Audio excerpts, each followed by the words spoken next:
Aban Yast, 125.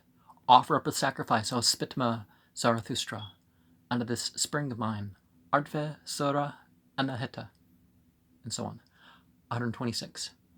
Ardve Sura Anahita, who stands carried forth in the shape of a maid, full of body, most strong, tall form, high-girded, pure, nobly born of a glorious race, wearing her long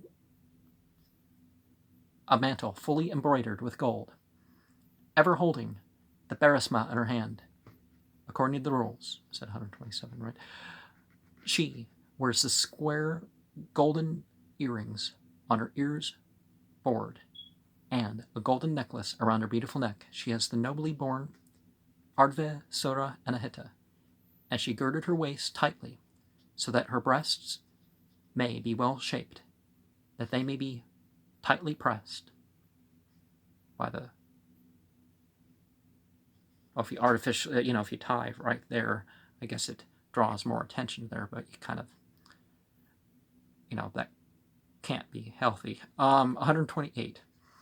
Upon her head, Ardve Sura Anahita bound a golden crown with 100 stars, with 8 rays, a well-made crown in the shape of with fillets streaming down. 129.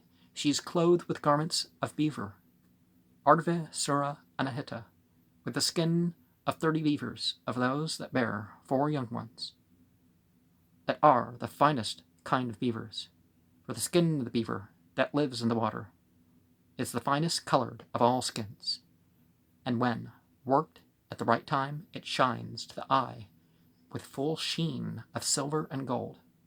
130. Hear, O good, most beneficent Ardve Sura Anahita, I beg of thee this favor, that I, fully blessed, may conquer large kingdoms, rich in horses, with high tributes, with snorting horses, sounding chariots, flashing swords, rich in amulets, with stores of food, with well-scented beds, that I may have, at my wish, the fullness of the good things of life, that whatever makes a kingdom thrive. 131. Hear, O good, most beneficent Ardve Sura Anahita, I beg of these 2 gallant companions, one 2-legged and one 4-legged, one 2-legged who is swift, quickly rushing, and clever in turning a chariot round in battle, and one 4-legged who can quickly turn towards each wing of the host with a wide front. Towards the right wing are the left. Towards the left wing are the right. 132. Through the strength of this sacrifice, of this invocation, O Ardve Sura Anahita, come down from those stars towards the earth made by Ahura, towards a sacrificing priest, towards the full boiling milk. Come, well, milk's in brackets here, come to help him who is offering up libations, giving gifts, sacrificing and entreating those, that thou wouldest grant him thy favors, that all those gallant warriors may be strong like King Vistaspa. For her brightness and glory I will offer her a sacrifice, and so on. 133. Yata Ahu Va'erio. The will of the Lord is the law of holiness, and so on. I bless the sacrifice and prayer and the strength and vigor of the holy water spring, Anahita. Hashem Bohu. Holiness is the best of all good, and so on.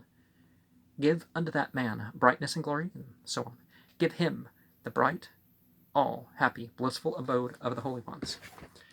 And so a lot of people justify their polytheism in saying, well, there's an entity in regards to this, so that entity would be something that would be, more relevant, why bother the higher up and worshiping the God of all when we can relate to the lessers as it goes on, right? But then again, if Ahura Mazda's giving the ability to these things and all that, so 440, so there's... Okay, where do we...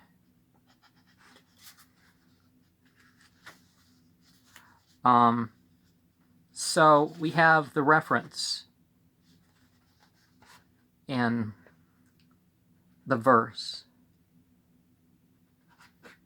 because what verse is that? But it's early on, so we're talking about the thickness of her and how beautiful was her.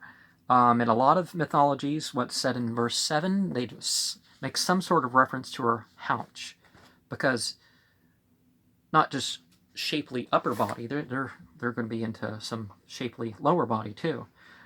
So the Za'asa or Susa and Apax Lagmanon seems to designate a part of the body.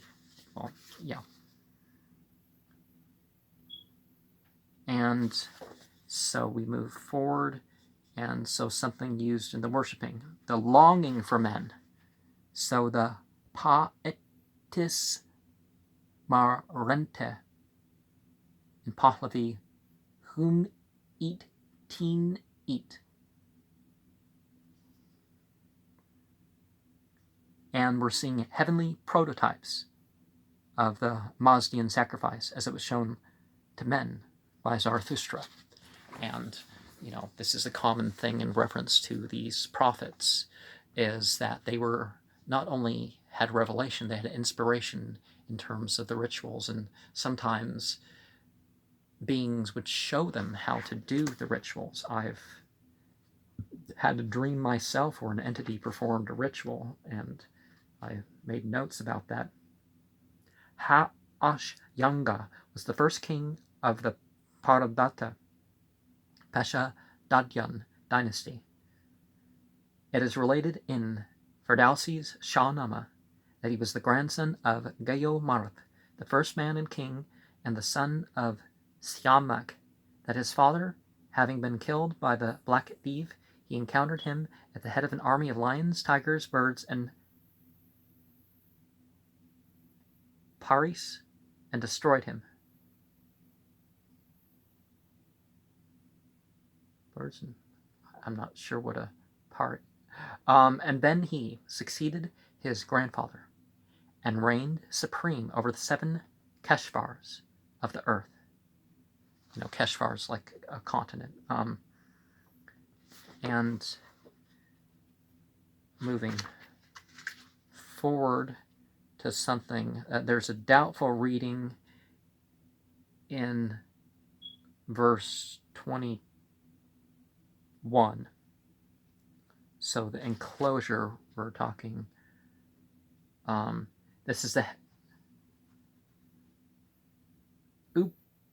Upabda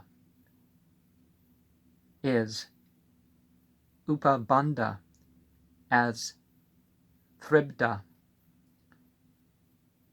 Thribanda, it appears, from Yasts 15:7, that this place here is the Ta Era, which is said in the Bundahis to be surrounded by Alboras. You know, the Hara mentioned in that verse. And the Shahnameh uses some of the Avestan formulas, or at least, you know, in translation or version, you could say. The Da'evas in Mazandaran. Mazandaran was held a place of resort for demons and sorcerers, and was, in the Iranian legend, nearly the same as Ceylon is in the Ramayana. The Damavand mountain, to which Azadahaka was bound, is the southern boundary of Mazandaran. And remember, the Sakyas, the people to the north of the Azerbaijan, Afghanistan region were a particular, some of them would come down raiding and all that. Yima Ksha'eta Gemshid was an earthly king ruled over the world for 1,000 years, while he made immortality reign in it. You know, that's what they say. And moving to 300. So we have verse 26 referred to here. So after his brother Takma Urupa reigned before him, had been killed and devoured by Engra Ma'inu. Perhaps not devoured in a physical sense, but, taken over otherwise. When Yima began to sin and lost the Havareno glory, he was overthrown by Azadahaka Zohak, who seized the power and reigned in his place for 1,000 years. Azadahaka, literally the fiendish snake, was first a mythical personage. He was the snake of the storm cloud and a counterpart of the Vedic Ahe ar Vritra. He appears still in that character in Yasts 19, where he is described as struggling for the Havareno against Atar, fire, in the sea of Urukasha. His struggle with Yima Kshaeta bore at first the same mythological character, the shining Yima being originally like the Vedic Yama, a solar hero. When Yima was turned into an earthly king, Asa underwent the same fate. In the Shahnama, he is described as a man with two snakes springing from his shoulders. They grew there through a kiss of Ahriman's, after certain deeds took place. And let us remember that it's like the whole Marduk thing. Marduk, if you trace it back before, 1800 BCE, and that sort of thing. The Abrahamic myth part of it is fleeing the rise of the Marduk cult, but there was a change. Rather than a usurper entity, it became, So when we see divinized heroes, well, sometimes it was a divinized, sometimes there's like a force of nature or an angel or something, and they kind of mix that with the person, and then it turns somewhere else. But sometimes there's just a hero, and then they, build it up like this entity is a god over time or something. The usurper Ase, being a non-Aryan, was identified with the hereditary foe, the Chaldeans, the name of Babylon united in it. At the same time, a dim historical record of the old Assyrian oppression, then shaken off and forgotten, and an actual oppression of the national antipathy of the Iranians for their Semitic neighbors in Chaldea. After a conquest of Persia by the Muslimin, Asa was turned at last into an Arab. The original seat of the Azamites was on the southern coast of the Caspian Sea. So it's a further north sort of thing. Right? Thra-e Ta'ana, Feridun, son of Athia, conquered Asa and bound him to the Mount Damavand, where he is to stay till the end of the world, when he shall be let loose and then killed by Keres Aspa. Viso Puthra in Pahlavi is Barbita. And let's look at the translation to tell us something about that.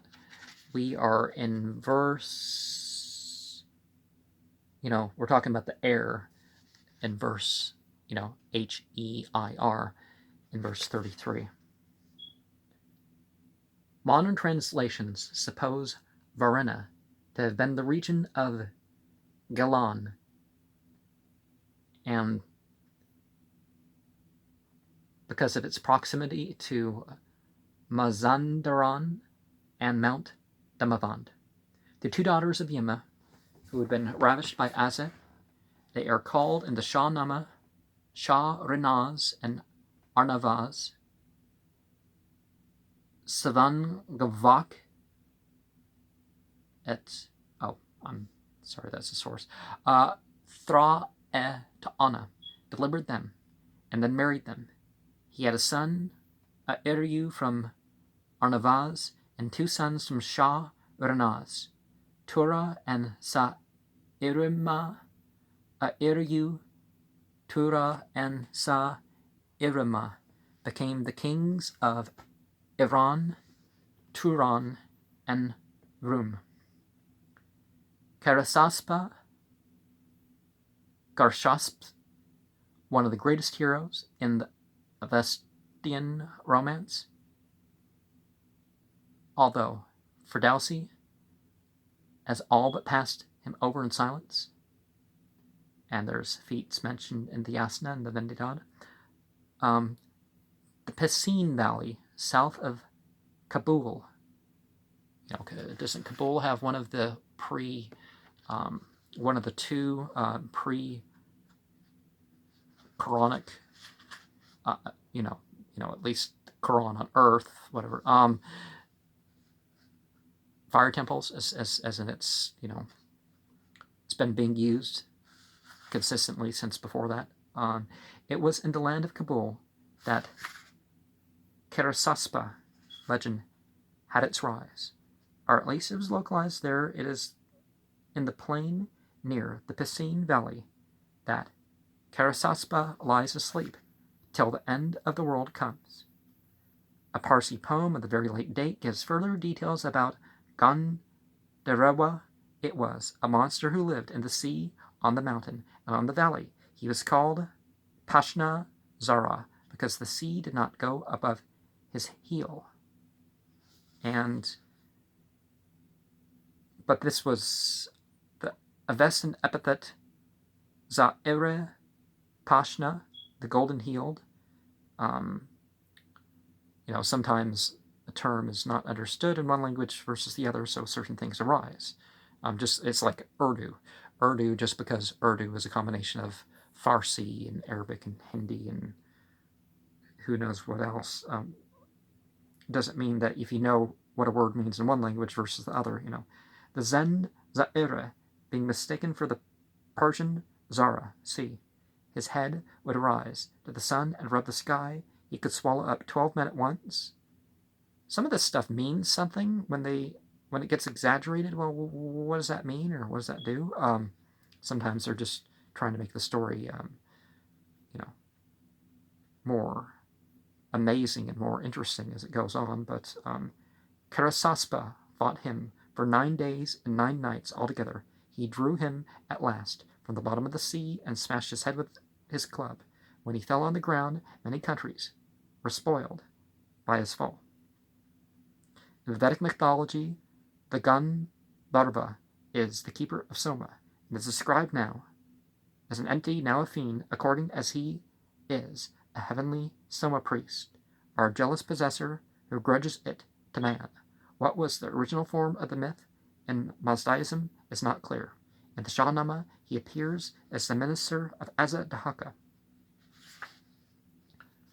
Fran Gracian was king of Turan for 200 years. The perpetual struggle between Iran and Turan, which lasts to this day, was represented in the legend by the deadly and endless wars between Afrasiab and the Iranian kings, from Menokeher down to Ka'e Khosrav, Husrava. The chief cause of the feud was the murder of Siavarshana by Afrasiab. Siavarsh, son of Ka'e Kavausa, had been exiled by his father at the instigation of his mother-in-law, took refuge with Afrasiab, who received him with honor and gave him his daughter in marriage. But the fortune of Siavarsh raised the jealousy of Afrasiab's brother, Karsavazda,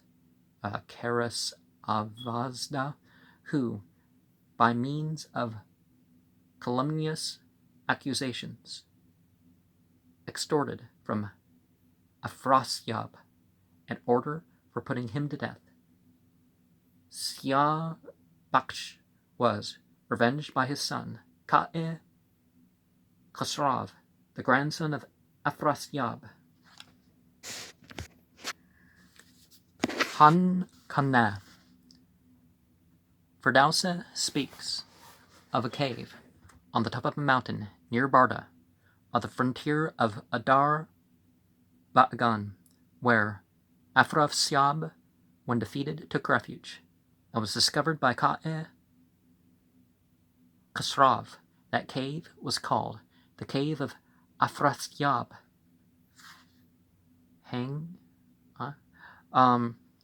Afrasiab, Shahnameh 496.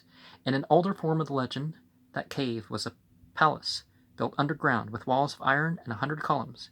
Its height was 1,000 times a man's size. And Kavausa, Ka'us, the son of Kavata,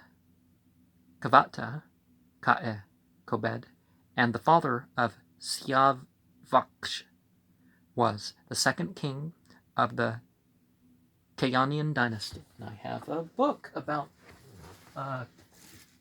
their history right over here.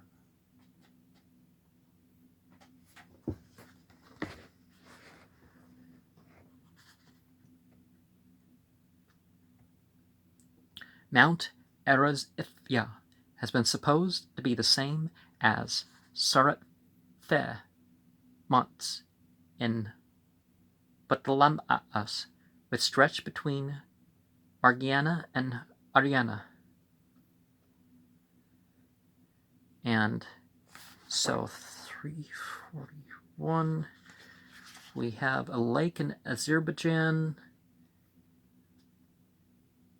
the Kasta Lake. Okay, the number's off. It's 342. It's mentioned there. It has salt water. Fish cannot live in it. It is the same lake as Lake Urumea. Its name is miswritten in Ferdowsi. Kangast for Kagast. And so there's doubt in reference to the salt waters, but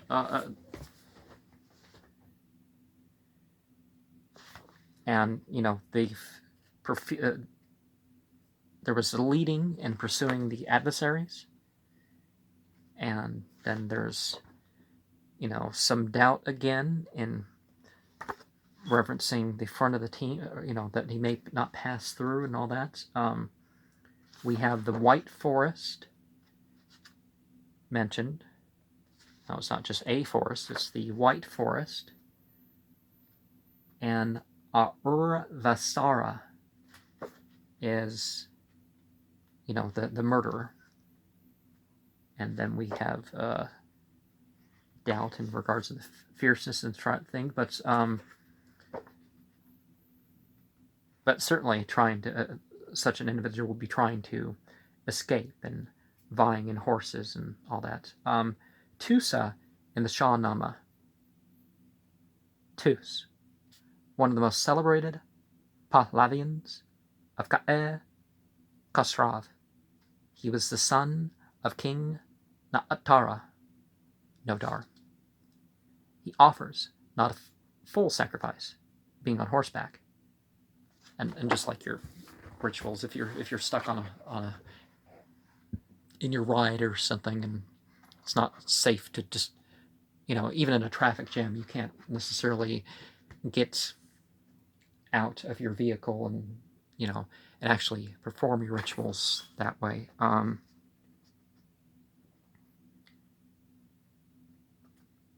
At the side of the road. Sometimes the road's too hot too. And take care not to be taken by surprise. So there's lessons here. It's not just telling of events. There's lessons to glean from these sorts of things. Va Esaka was the head of the Visa family, whose foremost member was Piran Visa, the clever and upright minister of Afrasiab, the Turanian Nestor, but his counsels were despised for the common ruin, and himself perished with all his sons in the war against Iran. Kanga was a town founded by Siarvarshana during his exile in a part of the land of Khwarizm, which is described as an earthly paradise. The city was built on the top of a high mountain. The Kshatriya Saaka castle is called the Shahnama. In the Shahnama, it's called the Kangdes, the fortress of Kanga, and possibly Kshatriya Saaka is a mere epithet of Dabaram, the castle of earthly welfare. According to Shahnama, Kangdes was stormed by Ka'e Khosrav himself. And we have Pa-Urvo,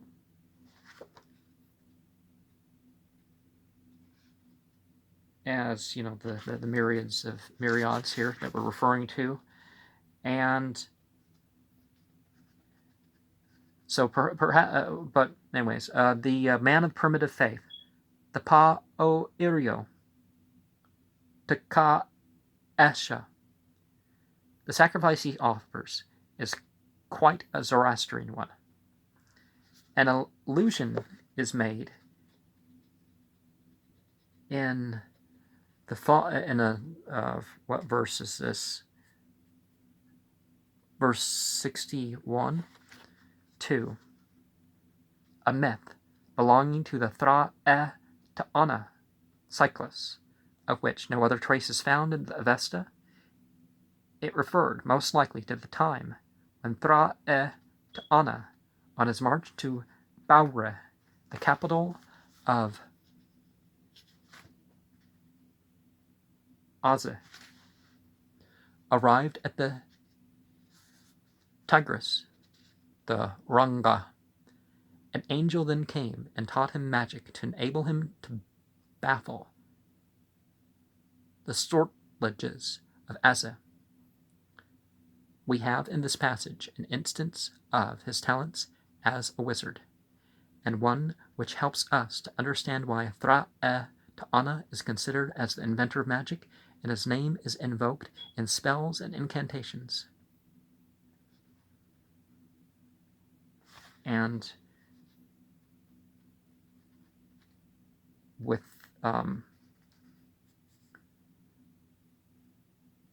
also in verse 61, so instead of vulture, we kind of don't know that Urvikshna is a word that they're not entirely sure what that means. And, the golden something, radiant. Some say that this passage is spurious. There's dots with this. So, Gamaspa, the prime minister of Vistaspa, Ka'e Gustasps, appears here in the character of a warrior, although generally he is just described as a sage and a prophet. The Shahnama has an episode which recalls this one, although very different in its spirit and more in accordance with the general character of Gamaspa. At the moment when the two armies meet together, Gustasps acts. Gamasp, to reveal to him the issue of the encounter. Gamasp obeys reluctantly, as the issue is to be fatal to the Iranians. Gamasp belonged to the Havova family. And then we have the reference, all the Aryans together, so. Asha Vazda, the son of Po-Uru Vlakste, is one of the immortals who will come forth to help Sa-Oshant in the final struggle, they say. So certain doctrines among the Shia of return and that sort of thing, you see why that's more common of a belief among Persian people. And there's a Turanian tribe, the Apam Napat, or wait, are we saying the sons of Sa-Yuzdre? Yeah. So the numbers are a little bit off here. Asabana is very likely an epithet, possibly who kills with a stone. Asan Bon. The sling was, as it seems, the favorite weapon of the Danus. The section is the only fragment left of the legend of Asha Vazda, which must have been an important one since Asha Vazda is one of the immortals. Well, attributing particularly long lives and that sort of thing doesn't necessarily mean somebody's, God. Like, if Jesus performed all these miracles, or certainly Muhammad's attributed in a more historical sense than any of the biblical prophets as being the vehicle through which, hundreds of miracles went through, but, he's very, no, not a God, that sort of thing. And some of the other ones were too, but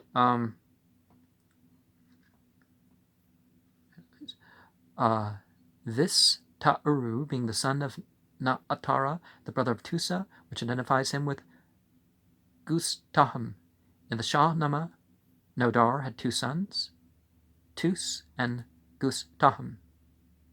And then we have the mention of a river that's not mentioned elsewhere. The Kara Aspana? Or the Vara Aspana, is that what we're referring to? Yeah, that's what we're referring to. Oh, but 343 is the river Vitun Gu Ha'ete. That's probably what we're referring to. Ferdowsi doesn't mention all the episodes, and saying that some aspects of this are spurious. Sacred history compiled by different people is going to come out a little bit different. And anyways, this legend is fully told in the Pahlavi tale of Goste Firyan. A sorcerer named Akt comes with an immense army to the city of the Enigma expounders, threatening to make it a beaten track for elements if the enigmas are not solved. A Mazda Yasnian named Goste Firyan guesses the 33 riddles proposed by Akt, and then in his turn proposes him 3 riddles which the sorcerer is unable to guess, and at the end he destroys him by the strength of a Nirong. So ritual killing? Is that what's meant by that? Again, this tale, which belongs to the same widespread cycle as the myth of Oedipus and the Germanic legend of the Wartburg battle, found in the Zarathustran legend too.